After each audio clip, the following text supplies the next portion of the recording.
కర్నూలు కలెక్టరేట్లోని సునైనా ఆడిటోరియంలో జిల్లా ఇన్ఛార్జ్ మంత్రి నిమ్మల రామనాయుడు అధ్యక్షతన ప్రారంభమైన 2026-27 బడ్జెట్ అవుట్ రీచ్ కార్యక్రమం.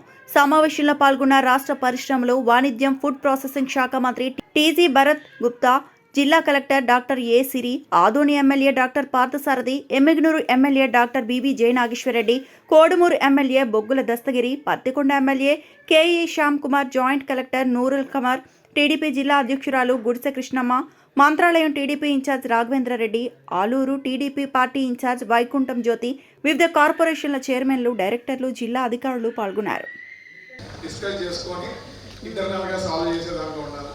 బట్ మా ఎమ్మెల్యేస్ మీరు ఎప్పుడు దొరికితే అప్పుడు ఐడియా వస్తుంటుంది. మా చైర్మన్లకు కానీ డైరెక్టర్లకు కానీ more than outreach we discuss more about the issues. ఎందుకంటే అట్లాంటి ఇష్యూస్ క్రియేట్ చేసి పోయింది కాబట్టి ప్రీవియస్ గవర్నమెంట్ డిస్కషన్ కనిపిస్తూ ఉంటుంది. సో మీరు తప్పుగా భావించద్దండి. From the date the government is form, అదే మీరు ప్రీవియస్ గవర్నమెంట్లో 19 నుంచి 24లో చూస్తే hardly anything has been done. ఏదో అప్పుడు మనకి మధ్యలో కొన్ని రోడ్స్ ఏదో ఒక రోడ్ పైన ఒక రోడ్ వేసిందే తప్ప మేజర్ వర్క్స్ అంటూ ఏం పెద్దగా 19 నుంచి 24లో జరిగేది లేదు. సో నేను పాయింట్ ఇస్ అర్థం చేసుకొని ఇప్పుడు వచ్చిన ఆఫీసర్స్ అందరూ కూడా క్లారిటీగా తెలుసుకోండి, బడ్జెట్ గురించి క్లారిటీగా తెలుసుకొని మీరు ప్రతి ఒక్కరికి ఎక్స్ప్లెయిన్ చేయడం అనేది మోస్ట్ ఇంపార్టెంట్, క్రూషియల్. అదే మనం అర్థం. రాష్ట్ర వ్యాప్తంగా ఈ రోజు నుండి రేపు 4వ తేదీ వరకు కూడా అవుట్ రీచ్ ప్రోగ్రామ్ బడ్జెట్ కార్యక్రమాన్ని తీసుకోవాలని ఆంధ్రప్రదేశ్ రాష్ట్ర ప్రభుత్వం భావించి ఆ రకమైనటువంటి ఆదేశాలు ఇచ్చినటువంటి క్రమంలో ఈరోజు కర్నూలు ఇన్ఛార్జి మంత్రివర్యులుగా ఈ యొక్క కార్యక్రమంలో మేమందరం కూడా భాగస్వాములమైన విషయాన్ని మీ అందరికీ కూడా తెలియజేసుకుంటూ ఉన్నాం. ఎందుకు ఈ యొక్క బడ్జెట్ అవుట్ రీచ్ ప్రోగ్రామ్ అనేది అంటే ఆంధ్రప్రదేశ్ ప్రస్తుత కూటమి ప్రభుత్వం అభివృద్ధి, సంక్షేమం రెండు కళ్ళుగా ఈరోజు రాష్ట్రంలో ముందుకు తీసుకెళ్తున్నటువంటి పరిస్థితి. అది కూడా ఎటువంటి పరిస్థితుల్లో మనం అభివృద్ధి సంక్షేమాన్ని తీసుకెళ్తూ ఉన్నాం. ఆర్థిక పరమైనటువంటి ఇబ్బందులు, కష్టాలు ఈ రాష్ట్రాన్ని వెంటాడుతున్నటువంటి దశలో కూడా ఏ రకంగా అభివృద్ధిని, సంక్షేమాన్ని ఇస్తున్నామనే విషయాన్ని ప్రజలకు స్పష్టంగా తెలిసేలా పూర్తి చేయాల. ఎందుకంటే ఆ రోజు మీరు చూశారు, ఆయన పాదయాత్రలో చెప్పారు మెగా డిఎస్సీ అన్నారు, డిఎస్సీ అన్నాడు. 5 సంవత్సరాలు డిఎస్సీ మాట లేదు, టీచర్ పోస్టే లేదు. మనం అధికారంలోకి వచ్చినటువంటి మొదటి సంవత్సరంలోనే 16,300 టీచర్ల డిఎస్సీ ద్వారా మనం భర్తీ చేసినటువంటి పరిస్థితి.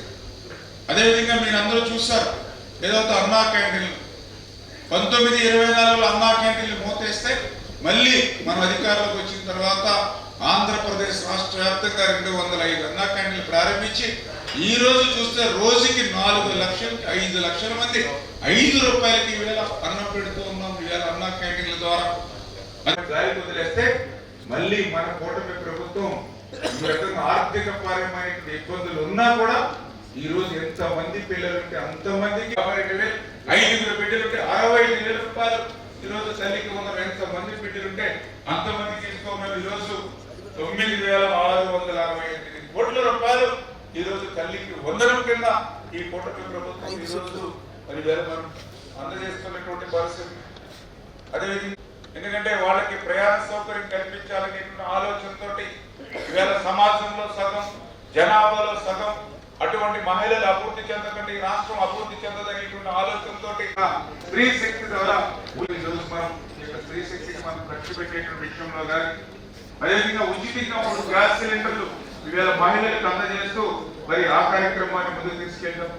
అదేవిధంగా అన్నదాత సుఖీభవ కింద ఎవరైతే రైతులు ఉన్నారో వాళ్ళకి పెట్టుబడి సాయంగా 20,000 రూపాయలు వాళ్ళకి సంవత్సరానికి అందిస్తూ 6,600 కోట్ల రూపాయలు. దాని పర్పస్ ఏంటి? దాని పర్పస్ ప్రభుత్వ ఆదేశాల మేరకు ఎందుకు ఇక్కడ జరుపుకుంటున్నాము అనేది ఒకసారి చెప్తాను. What's the purpose of the meeting అంటే మెయిన్గా మనకి 2014 బైఫర్కేషన్ తర్వాత మన స్టేట్ పరిస్థితి ఏంటి, మన స్టేట్ ఫైనాన్సెస్ పరిస్థితి ఏంటి, ఆ తర్వాత ఈ ఏవైతే 6 ఏళ్ళు 7 ఏళ్ళు గడిచినాయో ఆ తర్వాత ఎలా ఉంది పరిస్థితి, ఇవన్నీ కూడా 10 ఏళ్ళు 15 ఏళ్ళు గడిచింది కాబట్టి ఆ 15 ఏళ్ళు ఎలా ఉంది, దాని పర్సంటేజ్ ఆఫ్ గ్రోత్ రేట్ ప్రతి ఇయర్ ఎంత ఉంది, in spite of financial constraints ఎలా స్టేట్ నడుస్తుంది అని చెప్పి, అలాగే అచీవ్మెంట్స్ ఏంటి, తర్వాత గవర్నమెంట్ చాలా ప్రతిష్టాత్మకంగా తీసుకున్న సూపర్ 6 దాంట్లో మన ప్రోగ్రెస్ ఏంటి, మన కర్నూలు డిస్ట్రిక్ట్కి డిపార్ట్మెంట్ వారీగా ఎంత అలాట్మెంట్ జరిగింది, ఇవన్నీ కూడా ఈ సమావేశంలో డిస్కస్ చేయడం జరుగుతుంది. ఫస్ట్ మనం చేయాల్సినటువంటి ఖర్చులు, జమ, ఆదాయం, వ్యయం వీటిల్ని ప్రజలకు వివరించడమే లక్ష్యంగా ఈరోజు మంత్రులు, కలెక్టర్లు అందరూ కలిసి ఒక కార్యక్రమాన్ని ఏర్పాటు చేశారు.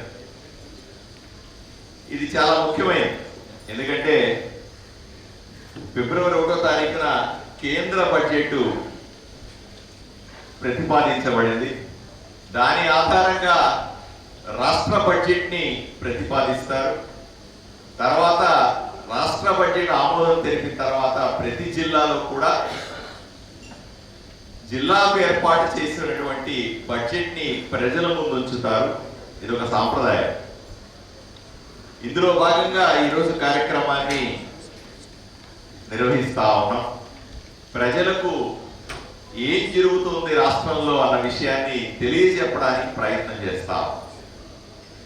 ఇప్పుడే కలెక్టర్ గారు 27 మండలాలు, 7 నియోజకవర్గాలతో ఏర్పడినటువంటి కర్నూలు జిల్లాలో మనం చేస్తున్నటువంటి బడ్జెట్ ప్రతిపాదనలు కూడా స్పష్టంగా మన కళ్ళ ముందు ఉంచారు కలెక్టర్ గారు. 2833 కోట్ల రూపాయలతో మనం సీఎం గారు రివ్యూ మీటింగ్ రోజు నేను అడిగింది ఇండోర్ స్టేడియం, ఎందుకంటే గతంలో వచ్చేది క్యాన్సిల్ అయింది. మన 2014 నుండి 19 గవర్నమెంట్లో మళ్ళా సార్కి గుర్తు చేస్తే అది కూడా శాంక్షన్ ఇవ్వడం జరిగింది. అదేవిధంగా కోసిగిలో వాల్మీకి భవన్ కూడా అడగడం జరిగింది, అది కూడా శాంక్షన్ ఇవ్వడం జరిగింది.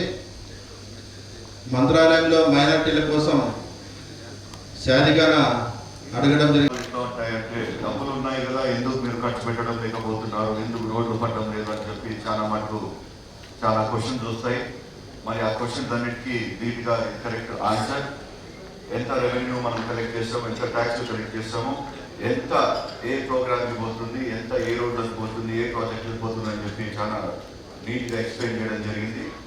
మరి అలాగే ఈ బడ్జెట్లో సీఎం గారితో మా మీటింగ్ జరిగినప్పుడు 2 క్వశ్చన్స్ అడిగాము. ఆ 2 క్వశ్చన్స్ కూడా మాకు ఆన్సర్ ఈ బడ్జెట్ రూపంలో ఇచ్చారు. 8 స్లూస్ గేట్లు అందరినీ పైన పెట్టుకోమని చెప్పి శాంక్షన్ చేయడం జరిగింది. అలాగే మిగతా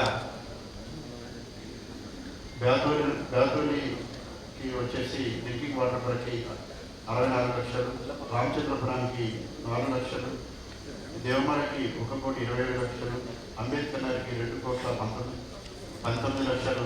ఇలా నారా చంద్రబాబు నాయుడు గారు సూపర్ 6తో పాటు అభివృద్ధి ఆకాంక్షిస్తూ ప్రతి ఒక్కరి చోట ఎక్కడైనా, అంటే మేము అడిగినటువంటి మా కాన్స్టిట్యూన్సీలో దాదాపు 90% రోడ్స్ని తనకి అత్యధికంగా ముఖ్యమైనటువంటి ప్రాజెక్టులకు సంబంధించిన దాంట్లో కేటాయింపులు మా అన్న నిమ్మల రామారావు గారికి ఇరిగేషన్ శాఖ మంత్రులుగా పగ్గం చేపట్టినప్పటి నుంచి చంద్రబాబు నాయుడు గారి ఆశీస్సులతో తిరుగులేని విధంగా ఈ యొక్క HNSS ప్రాజెక్ట్ ఏదైతే ఉందో అద్భుతంగా మనకు ఫస్ట్ ఫేజ్ విజయవంతంగా పూర్తి చేయడం, మరి 2వ ఫేజ్ కూడా మళ్ళీ టెండర్లు పిలిచేటువంటి పరిస్థితిలో కీలక